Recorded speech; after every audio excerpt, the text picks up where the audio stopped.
Hi there, welcome. Thank you for joining me today. I'm going to be reading Jessie.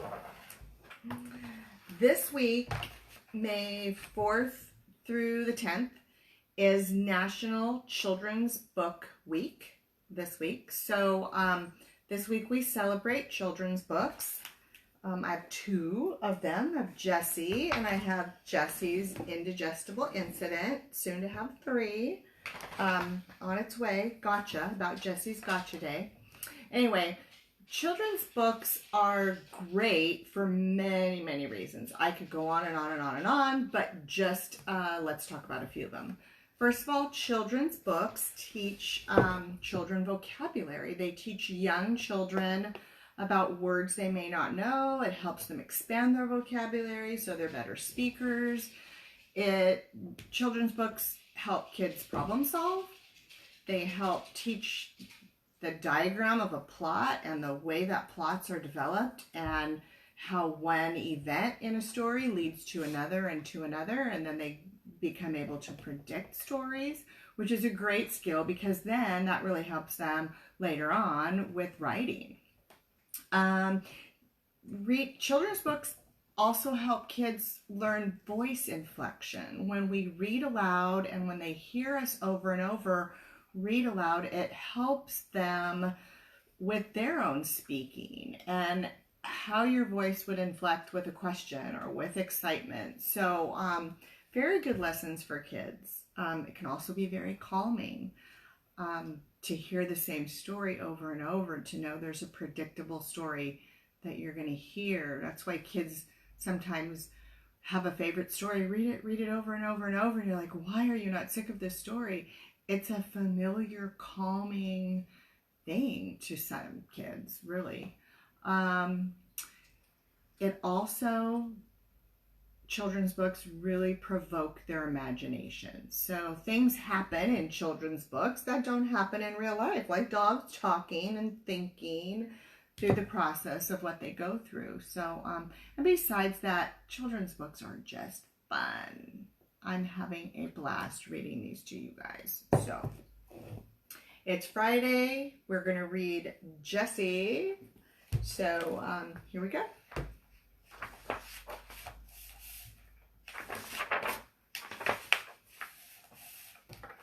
Hi, I'm Jessie. I'm a pit bull. I know. Pit bulls are mean. Ha, yeah, right. Well, I'm here to say you can't believe everything you hear. Enough of that. More about me.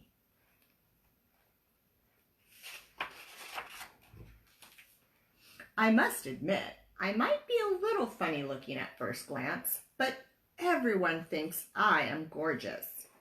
At least those that matter. And I happen to agree. My hair is soft and shiny and kind of short. Definitely easy to manage. Can you imagine what those long hairs go through just to wash their hair?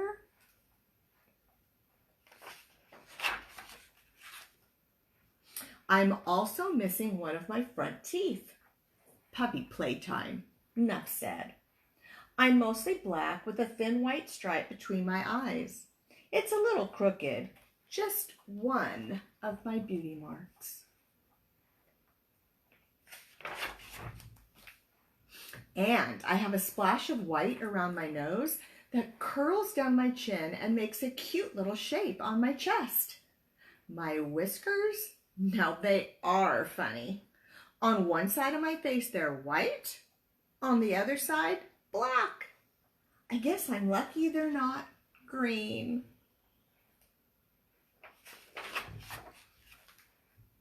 Now my best feature is my ears. They're what makes me unique. One always stands straight up, the other always flops down. Don't you think that is just the most precious thing? And I love to have my face petted. Well, back to my story. I was wasn't always the light of Mom's eyes. I used to live at a house where everything wasn't so nice. It was okay at first. I would play and jump on the couch and run around the kitchen. That's where the tooth incident happened.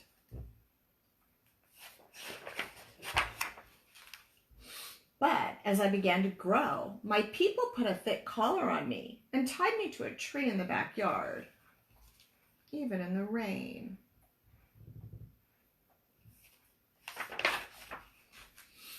I tried to get their attention using my ears, you know, that floppy and straight thing, and I would howl, but nothing seemed to work. It seemed like nobody wanted me anymore. I just sort of gave up. They never came out to play. They would never pet me. One night, when it was raining, I pulled at my lead, trying to get on the porch. It was wet. I pulled and twisted and slipped and slithered. All of a sudden, I couldn't feel the collar anymore. I was free.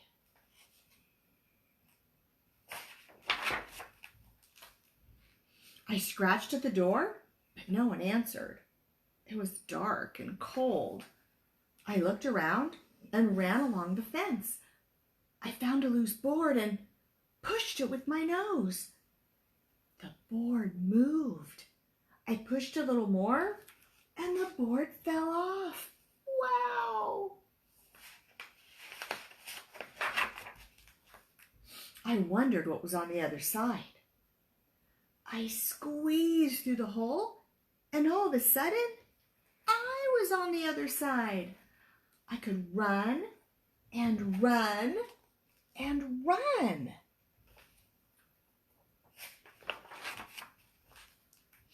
When I stopped running, I was in a strange place. It wasn't a backyard. In fact, it wasn't a yard at all. There were no fences, no collars, no people. It was huge, with rows and rows of vines growing on big stumps with clusters hanging down. It was kind of scary.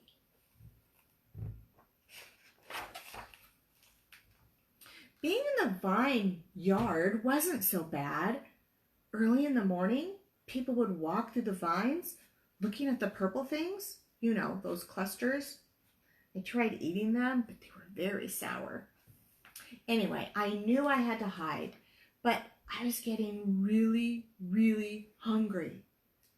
There was water in the ditches, but the only thing I could find to eat was what the peoples had dropped. Not much. It seemed like I was always hungry. One day, there was this person who kept calling me. Here, boy, here, boy. Can't you tell I'm a girl? Just look at me. Do I look like a boy? Anyway, he held out some food. It smelled like a chicken sandwich. Oh, did my mouth start to water. As I was eating the sandwich, he started to pet me. I didn't know how much I missed getting petted. I couldn't get enough. It felt so good. The man took me to a place called a shelter. There were lots of dogs there. Big dogs, little dogs, old dogs, and puppies. Even some pit bulls like me. The peoples gave me a bath. A girl needs her beauty treatment and some water and treats. I like treats. They even petted my face. After a couple of days at the shelter, a family walked between the cages. I don't want a puppy, I heard the lady say. Then they looked at me. We stared at each other. Something clicked. I knew these were my peoples.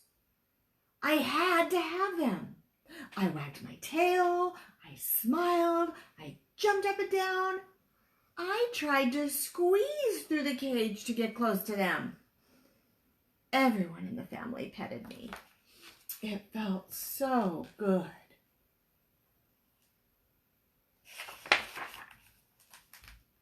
She looks like a pit bull, Mom, the girl said, but it says lab mix on the card. She knows I'm a pit bull, and she could tell I'm a girl. Beautiful and smart. You know your dogs, the shelter person said. She is a pit bull. But she's so cute, the girl said. Look at her eyes. They sparkle. I put on my bestest smile. Aren't you a sweetie? I said. See how I called her Mom? There are lots of them around, especially in the shelters, the helper person said. Christina, I think her name was. Pit bulls are normally very sweet and affectionate, just like any dog that is loved and cared for.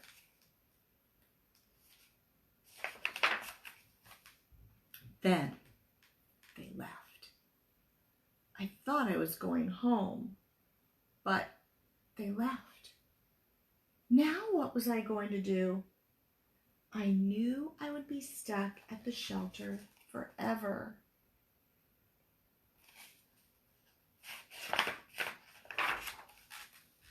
Later that afternoon, there was a big commotion in the hallway. My family was back, and they had brought all of their other dogs to meet me, just to make sure. I get along with everyone, so of course, they loved me.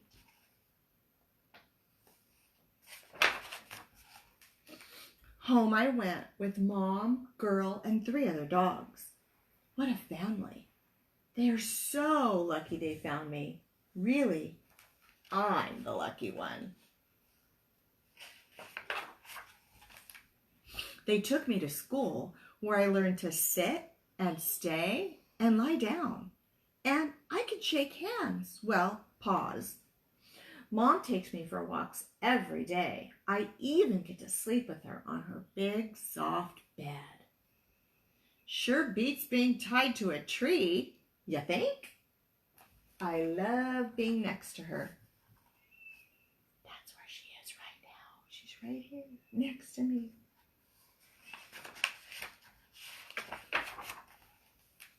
She tells me how pretty I am. She gives me treats, and she tells me I'm a good girl. What more could a girl ask for? And you know what? She pets me. I love having my face petted. Jessie! Don't you? You love having your face petted, huh, Jessie? She's perking her ears up.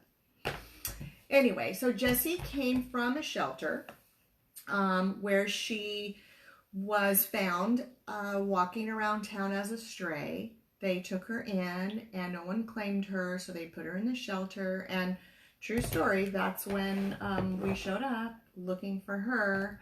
Didn't know we were looking for her, but we sure found her.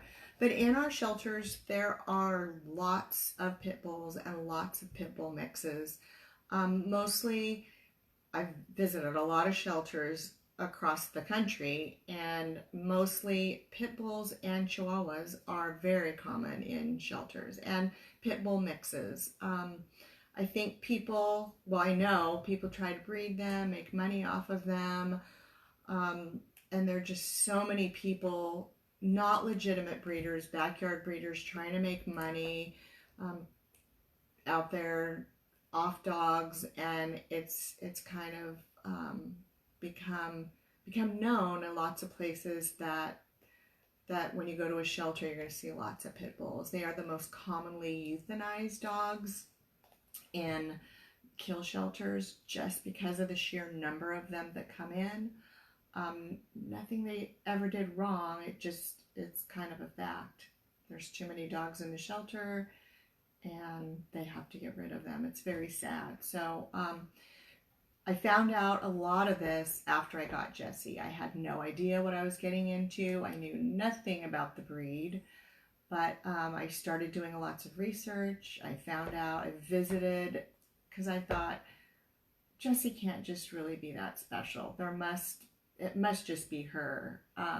It's just her. There's no way all pit bulls are like this. So I started volunteering at the Fresno Bully Rescue. I started walking the dogs and visiting with them and petting them. And it seems like her personality is just like theirs. They're so loving. They're so happy. They like wag their tail. They could like hurt you with it. They wag it so hard. They're just happy, happy, happy dogs. So I donate 25% of my profit that I make from my t-shirts and my books to the Bully Rescue. They really need all the help they can get. I also do donation drives. I do 2 a year. I do one for the shelter that Jessie was adopted from, and I do one for the Fresno Bully Rescue. But anytime you get a chance, please, please, please spread the word. Shelter dogs are the best. Pit bulls are amazing dogs. And just like the book says, when they're loved and appreciated, they will flourish. Sometimes seeing dogs in the shelter, they get stressed out. Their kennel stress is a real thing. So when given a chance to be in a home, they just blossom and flourish. So anytime you get the chance to tell somebody about how great pit bulls are, and any shelter dog for that matter, they just are happy to be in a family, happy to be loved. So yeah. Anyway, that's enough for today. Thank you so much for watching. Hope you enjoyed the story, and happy Children's Book Week. And don't forget, Sunday is Mother's Day, so wish your mom a happy Mother's Day. Bye. Have a good Friday. Thanks for watching.